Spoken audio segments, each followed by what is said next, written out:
Welcome to the Writer's Journey podcast.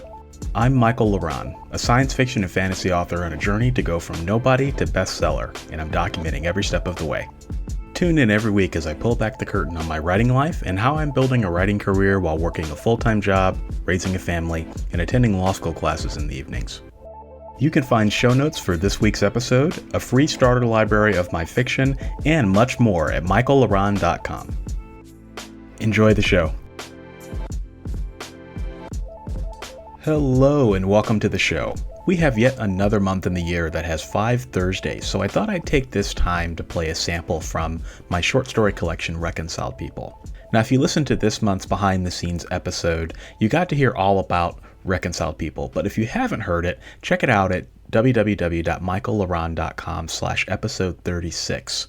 Reconciled People is 10 short stories centered on ordinary people who encounter challenges that force them to reconcile their fears. It's my second published book, but one I'm proud of because the stories are immediate and fun.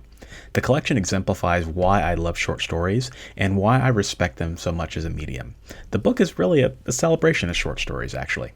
Here's an excerpt from the audiobook version of Reconciled People, read by Lori Faiella, and it's a short story in the collection called The Book of Cuddy. Enjoy. Cuddy Powell liked Las Vegas, but he didn't want to admit it. In order to teach his son an important lesson, Cuddy had to pretend that Sin City was, in fact, sinful. He parked his minivan on the top floor of a parking garage on the Strip and stepped out to a marvel of red, white, and blue sparkles exploding in the sky. "Man, it's hot," he said, shaking sweat off the back of his neck. He wore patent leather shoes, a pork pie hat, and a tapioca pinstripe suit that looked like a swirling optical illusion. His 16-year-old son, Alvin, sat in the van and listened to gospel rap that bled through his enormous headphones. Cuddy rapped on the glass with his knuckle, but Alvin focused on the darkened desert horizon. He took his headphones off. "Why are we here again, Pop?" "We're here because of you," Cuddy said. "You asked, and now you're going to receive. It's time to find out why your pop is the Lord's best-kept secret. I got your point yesterday. You love God. Now let's go home." "It ain't enough to just love God, son. You got to be willing to go the mission for him. If you want wisdom, you got to be wisdom. You feel me?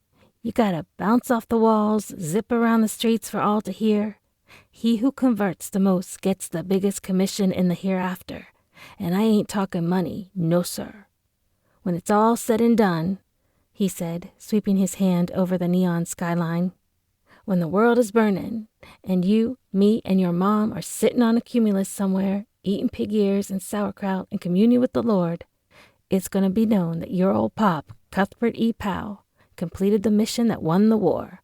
He converted a whole flock of people in one night." He opened the liftgate of the van and wrested out a rusty shopping cart.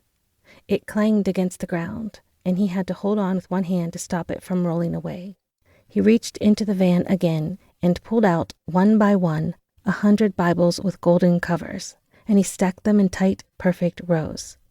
When he finished, more fireworks exploded, and he swore he saw the outline of Jesus behind the clouds. Or was it Jesus?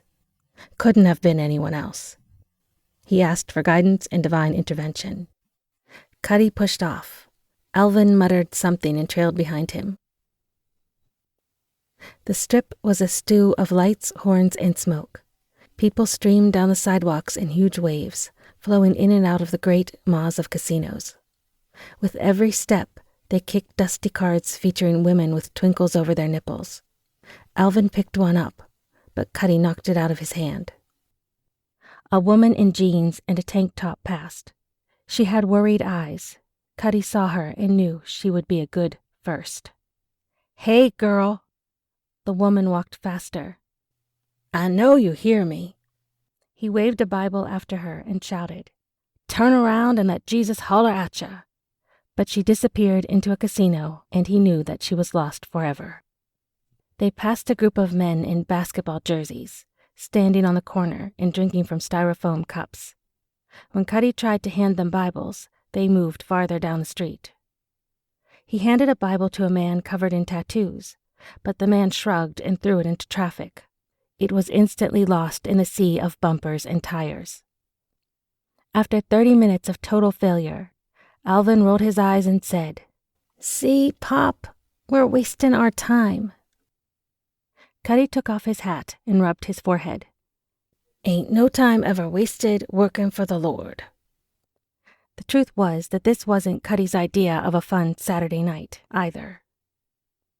Alvin had approached him the day before and asked, "Why don't you ever come to church with me and Mom?"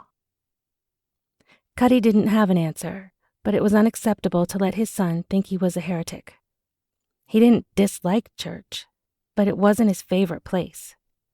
In fact, he would rather be found anywhere but there on a Sunday morning. He was usually sleeping, watching the game, washing his car, or doing nothing, which he thought was an acceptable activity given that the Lord made Sunday the day of rest. Hope you enjoyed the sample. You can pick up your copy of Reconciled People at michaellaron.com/reconciledpeople. Thanks for listening.